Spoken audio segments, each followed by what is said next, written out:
If you have a large contact list, you can further sort and move them into separate actual contact lists. For example, you may want to share your contact data with a coworker, except you might not want them to see all of your personal contacts. Now, I did show you that you can click on a contact and mark them as private, but sometimes it's nice just to have them in a separate place. So for now, let's put personal contacts into a new folder. I'm going to change to the Folder ribbon tab, and I'll click New Folder on the left-hand side. I'll give my folder a name. I'll call it Personal Contacts. I'll click to make sure Contacts is selected. That's where I want to place the folder, and I'll click OK. My folder gets created, and if I click on it, I can see that I have an empty contact list.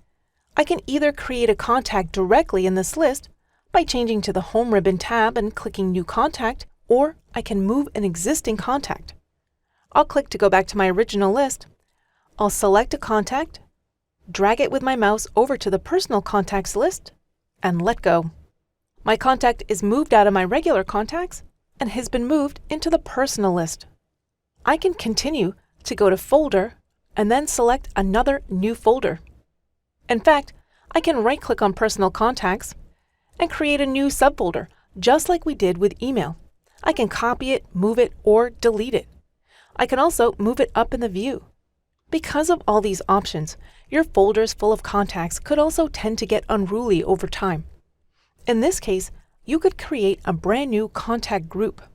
I can right-click where it says My Contacts and choose New Folder Group. It's going to give me a brand new group of folders. I'll call this one Private. From here, I can move any of these existing folders into the folder group. I'll click and drag my personal contacts into my private group.